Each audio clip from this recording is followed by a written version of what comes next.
bandeko balandi ya Eko RDC esika nyonso ezwa mibino topesi bino losako lelo toye lisusu na kati na émission na biso tosembola émission oyo bobandi kolanda pe bamingi pe baike balandi biso basepelaki kotala yango topesi bino merci mingi mpona bolandi malamu lelo toyeli bino sujet ya mibale oyo ezali na litomba monene na kati na biso bana na Nzambe. Topesi d'abord merci mingi na epai ya ndeko Chibo Chibwabwa oyo apesi biso ndingisa ya kosala émission oyo mpona kolendisa bana na Nzambe. Ngai wabino René Vincent Chibula nazali pasteur na église From the Heart Church Ministries awa na Edmonton na Canada. Nde na kozala na bino ngonga iso ndenge tolobaki na kati na émission to sembola. Lelo sujet na biso toyeli bino ezali kotala sexe avant mariage. Est-ce que ezali lisumu? Po ba mingi bazali kosalela yango, ba mingi bazali komituna est-ce que ezali solo lisumu to ezali kaka ndenge bato ba meseni ko mpona ko privé biso bisengo na biso. Toye po ete Bible yango moko esembola. Po te koloba na munoko, koloba na mateya ezali malamu. Mais to landa ne Bible lobi nini po te na kati na biso na biso tozali nde koluka kosembola o ezali biso kokanisa to kobanza tango tozali na vie ya bonzambe.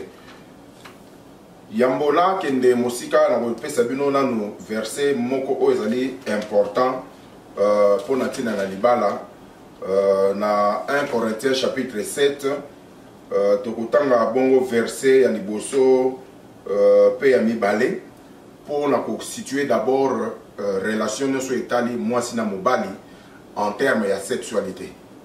Bible ezali koloba nini?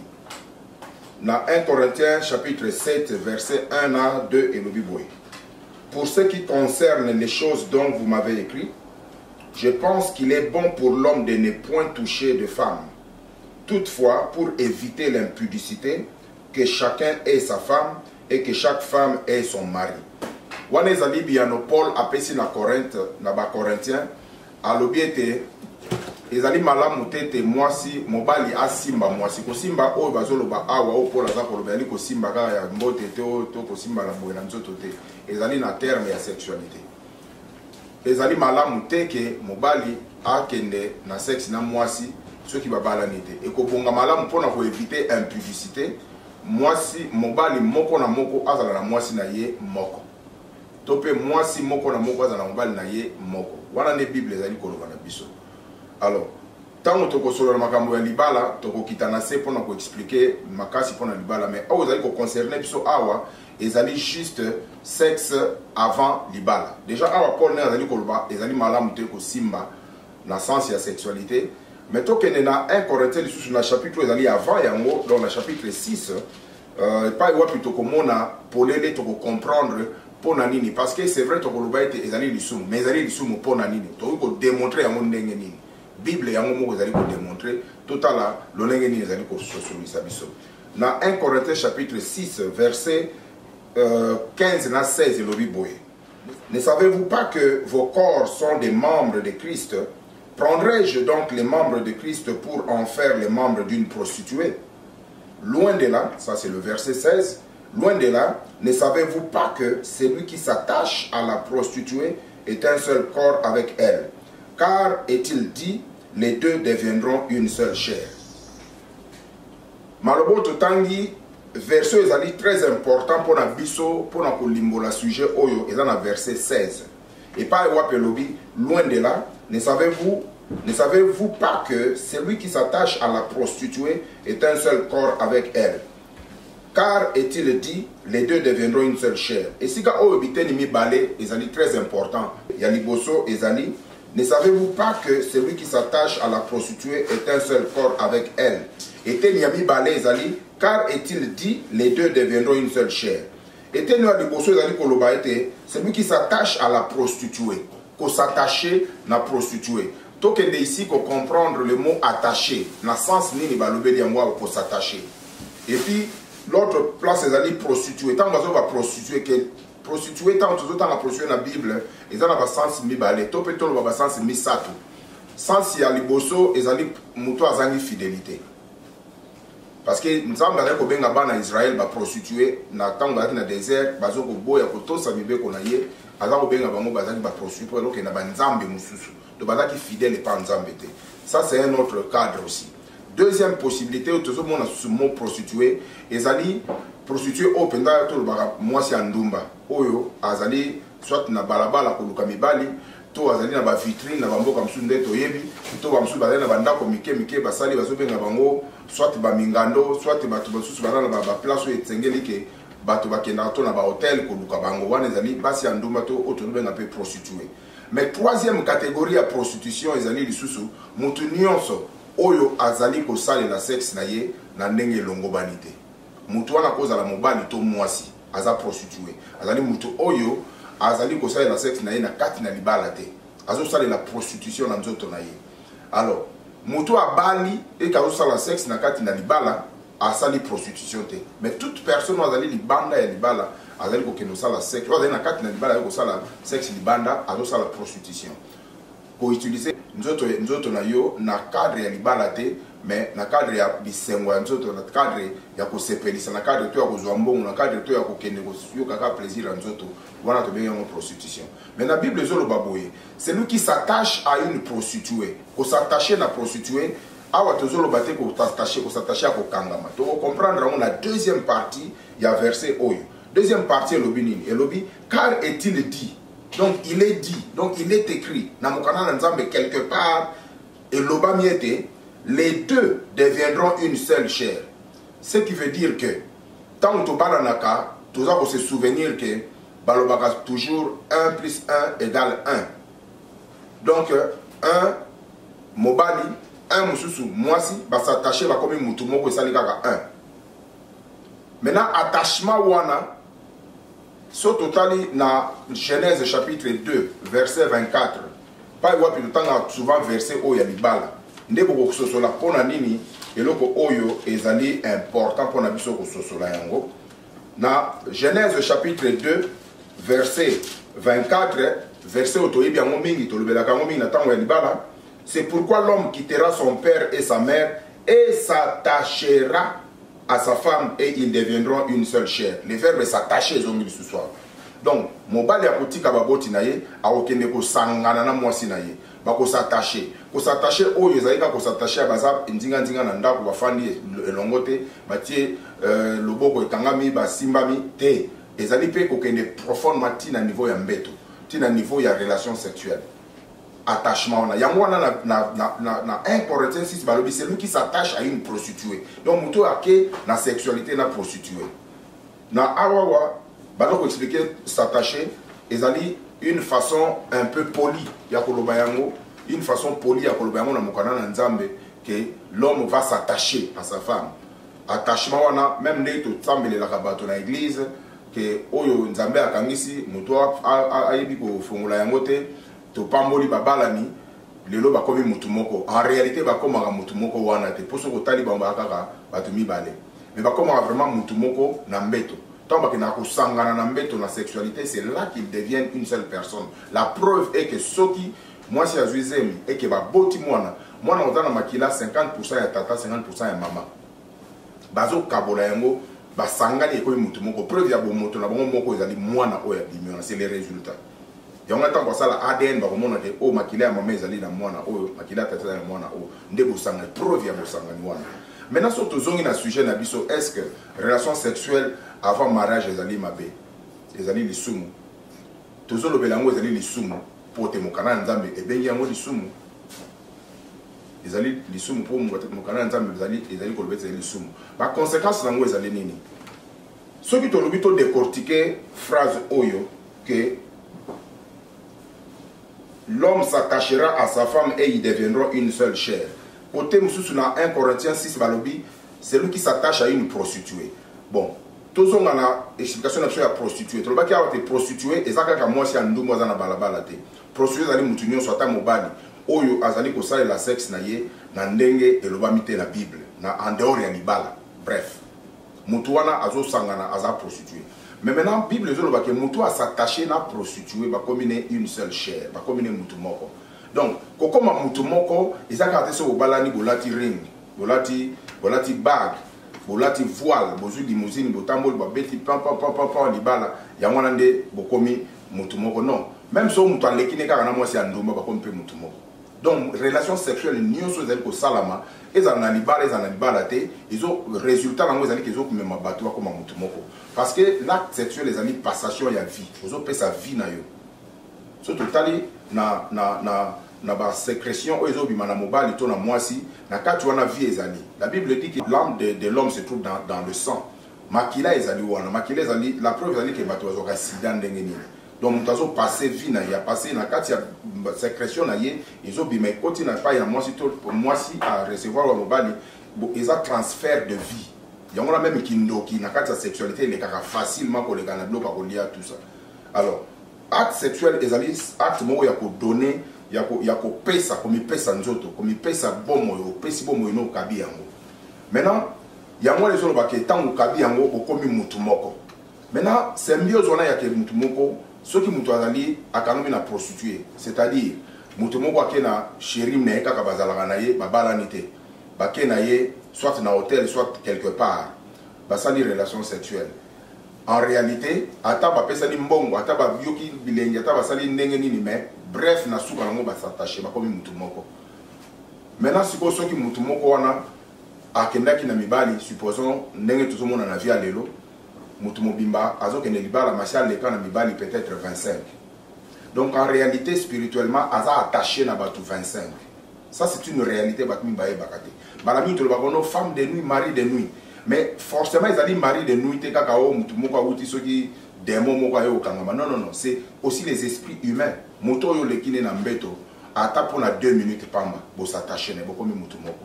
Ne danger dans pour parce que toujours limora pour la nini ezali lisumu. Et mabe nango ezali wapi? Mabe nango ezali dans ce sens que o s'attacher na mutu. Ata mutu na leki na ye kala bobo sana na bino leki ba 10 ans, ba 20 ans, 30 ans même. Yo kolobaki fi moko boy tole kaka na ye na ibi kutu kombo na été mais tole kaka na hôtel moko boy et leki nango solo mais en réalité spirituellement oza attaché na mutu wana boza na une seule personne. La Bible dit comme une seule personne eza kate na libala eza action ya ko s'attacher na sexualité et c'est là le danger automona ka mingi na babala ni bazo kende libala sans kokende même na délivrance parce que tout le monde ba kamingi ba divorce tout ça ba tezo uta wapi mbala mingi uta kana ba relation oyo zo avant ba attachement oyo kangama na ngo avant ezo sala ke mili mo eza ko réclamer et puis tango mutu aza na état wana azali disposé azali ouvert na ba démon et les démons la sexualité ça s'attacher na ye ba démon wana ça réclame ko ke disko na libala oyo yo place au Seigneur que oyoka o savourer libala na yo o sala na sengo na libala na yo o zomo na sengo ezalité on dirait loko moka kezo simbate okomona baka ya divorce mingi pona nini parce que mutu wana yo ke na mbeto na mobali na yo to na mwasi na yo bosali mariage boke nuit de noces, voyage de noces, peu importe, pas beaucoup sepela na bino, mais bien nous allons mettre beaucoup quand vous avez balé, mais en réalité dans la spiritualité vous allez ébélé. Ceux qui mobali à kangama na 25 avant bala yo, moi si pas kangama na yo 20, bah comme donc 45, plus binomi balé donc 47, donc on a mettre on spirituellement vous avez 47. Et ça ça le col la conséquence, et ça le col les alliés soloté, mais ce qui est la vérité à l'île-bas, on retrouver que moto s'attacher parce que qu'on s'attacher pour nous débarrasser il faut qu'on se détacher ceux qui n'ont pas singa attaché ceux qui n'ont fongoli à monter donc on a attaché n'avons fan dans la singa on a atta 10 ans ceux qui n'ont fongoli à monter nous attaché batumingo comme on a même à communier au sambela à comme même peu pasteur à comme peu prophète alors ça musala na nzambe makasi mais ba lien au azaki na ngoli boswana jamais atikala ko dénouer yango et puis après au kota libala maintenant na libala milimo wana ba démon o wana ya adultère ba démon o wana ya ozo mema batu mingi na lisumu ya impudicité ba démon wana eko se réveiller wapi na kati na libala na bino eko détruire libala eko miko réclamer nde ba bito ko mona batu bazana libala mais bazana sengote ba obala na lelo une année après ba boyani tout ce monde ba nombre de divorce et belé mais on est allé un de cas où ils allaient munene où ils allaient ko kabola mabala batu bano oyebate parce que spirituellement batu mingi baza attaché. Ce que nous recommandons, ce que nous faisons nous par exemple dans notre église, ce que nous faisons sur batu ba yé libala na vérifiaka ngaya bana bali sa batu na ko vérifier na yo avant yo mona mobali oyo olekaka na mibali boni avant yo mona mwasi oyo olekaka na basi boni avant. Il faut que sokola, il faut que délier yango, il faut délivrance et salema. Ok, ne libala kaka ne sengote parce que nazu mobali, nazu mwasi na kei. Non, soko sala ka mobulu et koko sala erreur ya bomwana. Mbala msusu bongo la na moté maté. Mais on leka déjà na chéri, oh bazaki soit 30, oh kuna boy msusu kuto tuna boy na yebsu nombre té. Mais yo bosali na yo mais spirituellement osa attaché parce que la Bible le dit, celui qui s'attache à une prostituée devient une seule chair. Donc, comme Moutoumoko, c'est exactement ce que vous avez libala ou pas. Moutoumio, c'est une relation, ils ont déjà des soumous, ou ils ont comme marqué, au PC vie na vie, ils sont attachés. Et là, comme nous avons Sabino Bandeko. Vous voyez souvent, bateau, bazali, ba sataniste, bateau, basala, ba magie, bateau, basala, ba rose croix, mingi toyo kakateno, baké kozwa bana mike. Au moins, on a kozwa mwana moko, par exemple, il y a 5 ans, à sa sexualité. Après, il y a 10 ans. Pour la ligne, non, juste na posa kaka. Non, ils ont posé. Tout le monde a dit que et l'ingénieur de Salamana, Tata Wazali, supposons na 45 ans, 50 ans, 60 ans, et l'ingénieur de soit na moi il y a 4 ans. À vrai dire, quel est le plaisir à Goyokawan? Plaisir, mon coésalité. Mais, par contre, il y a une raison. Raison est simplement que moi si tout mon bal l'union sur nous a yébi sexualité. Tant moi si par exemple tout que ne surtout na bana basi ou azali vierge a yébi na moralité. Azan état moko ya purification. Cause à la vierge ça état moko ya purification. Et ça état moko oyoyo mutuana azalina si on peut dire d'une manière différente au azan rempli d'énergie positive. Azan mobimba rempli d'énergie positive. Ba énergie wana sikoyo bato ya science mystique bazana na posa na yango. Bazana posa ya vie ya bana wana bazo kende pona plaisir te bakende po ba yiba énergie positive oza na bango. Parce que moi si oyo azuna nous asana nous sexe c'était azali na plénitude moko azana sainteté moko azali ko ezalo ko la aura moko etangi. C'est pourquoi bozo mona que Yesu même akenda ko botama jamais na moi si oyo asia botaki bana. Pona nini balobaka Vierge Marie. Bible ko silonner très bien Vierge Marie parce que Marie avant yeba mobali azaki na état moko ya sainteté ya pureté. Pureté wana nzamba za na besoin. C'est comme ça, dans l'esprit, dans le monde, il y a un monde spirituel.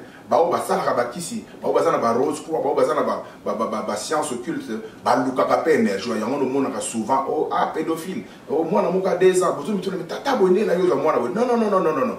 Azali bomate. Azali bomate ayebiti na ni azo sala wana. Eza transfert ya vie.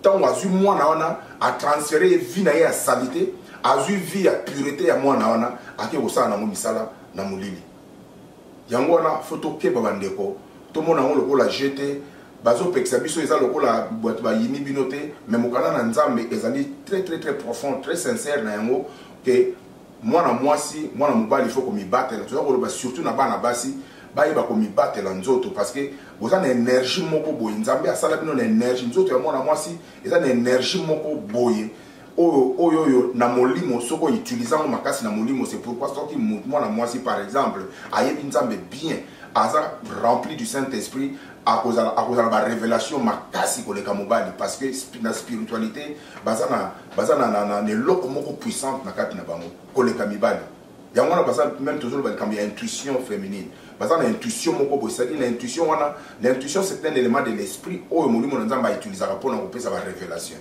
Mais bana basi bazaka nango makasi nzamba sala bango bongo yango monaka mwana mwasa ko yeba tango aboti mwana azo sentir mwana na ye ba entraille na ye kanga bina mwana ozoka on dirait baza ndenge moko azo sentir mwana nazo lela akoyoka douleur wana place mwana zali attachement moko bo spirituel ezali wana eza domaine mususu to continuer na leçon mususu. Mais si on a une koloba seulement que bana basi bazali na aura moko bazali na sainteté wana ezaka makasi o milimo mabe eluka ko utiliser. Maintenant façon à utiliser makasi ezaka dans la sexualité parce que la sexualité c'est un transfert de vie.